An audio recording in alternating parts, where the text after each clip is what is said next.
white guilt. Let's talk about it. Okay. All right, John, you ready for this? Yes, I think I am. I'm ready. LOL, brain rot content. I just love that one because it's kind of funny. Okay, whoever wrote that, you win. That's right. It is funny. Brain rot content. Yeah. That's going to be like the new thing that I say. Whenever someone's starting to tell me something, I'm going to go, LOL, brain rot content. Yeah. And just sort of walk away. Yeah. Yeah, that's nice. That's a palate cleanser. Yeah, and I don't know if they, watched one whole episode or not. Again, I think people are triggered by white guilt. Not even like this show isn't to make white people feel guilty. It's just to open up these conversations. Right. Absolutely. But so I guess I just would respectfully disagree that perhaps your brain, instead of rotting, would perhaps grow, become more interested in what is happening, what is really happening in the world around you. I've made brain rot content. This ain't it. Yeah. But thank you for making us laugh. No, that's really good. Brain rot content. Yeah. LOL. So if you want to fight racism, start in your school district and vote to share your tax money with poorer neighborhoods so their kids, like the word there, I like that, profit from your better education. How do you know how well educated I am? You probably don't. Okay. Not this arbitrary nonsense. Arbitrary nonsense? Yeah, our arbitrary nonsense. I see. Yeah. So there's a lot to unpack in this interest. I mean, because you know what? I mean, I think it is, some of this is actually really smart. I mean, It is helpful to be focused on your community and helping, whether it's in the education system, in your neighborhood, paying attention to stuff like that. But we did notice that you did say their kids. And I guess you're assuming we're not poor, which I guess we're not super poor. I mean, so I guess but I still don't think of like poor people as them and wealthy people as us.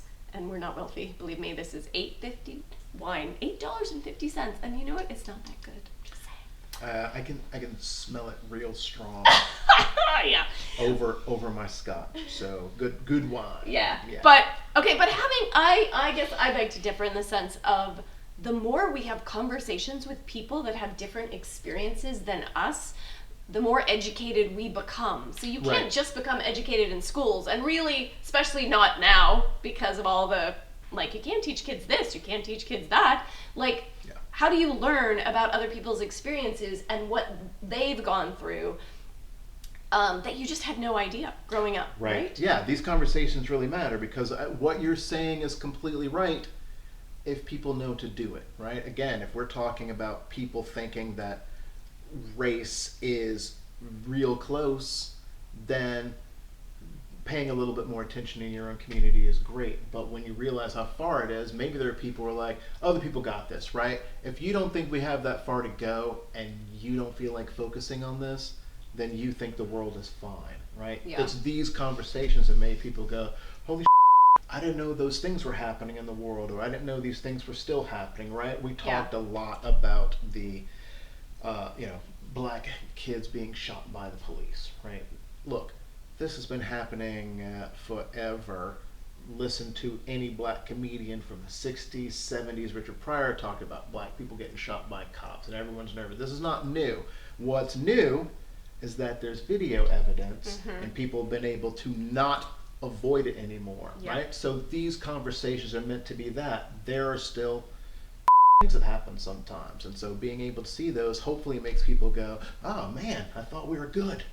I watched Living Single, I thought everything was fine, and then now you want to do something in your community. Now you want to focus more on your school and help their children, right? But you don't know to do that if no one talks about it. Yeah, and thank God for media, though. I mean, go back to the 60s, right? I mean, if it weren't for media, the civil rights movement probably wouldn't. So, I mean, media has been, thank God for media, and because it does show that white people and people out there have a heart, but they need to see it Yeah. If they're not ready to listen to it, but they see it and it's put right in front of their eyes, you cannot deny it. And that's why I think having conversations and hearing people's experiences, like, you can't deny what you're hearing, and the stuff that they've gone through, like, you know, are just so different. Yes. Right? Yeah, absolutely. So I'm sorry if it feels arbitrary, but maybe just watch a few more, so that you can hear kind of the stuff that we're talking about. And it isn't just, I mean, education is important, but it isn't just education. It's just a lot of stuff. Well, and also note, maybe in your instance, we're preaching to the choir. Go out and do your thing. Stop watching if you're really going to do something out there. If this is just one of those, it's arbitrary, and now you're going to go eat mac and cheese out of the pot and watch Gilmore Girls reruns, then shut up, I guess. But like, if you're actually one of those people that's doing the thing, great, then you don't have to watch anymore. But we're preaching to the choir, and you got this. But there are a lot of people who don't, and I'm assuming that if you are sincere, you would like more allies to help, and hopefully we can get some of them for you. And I mean, I think, to me, like, the more people that come together to help each other out, everybody benefits from that. It isn't just like, if I'm helping a poor community, then the poor kids get help. Like, we all benefit from helping each other and getting along and figuring things out and treating each other same as, equally. Like, we all benefit from that. Absolutely. My white privileged, I'm saying what they said, is by infinite percentage. Multiply 10,000 by 0. Yep, 0%.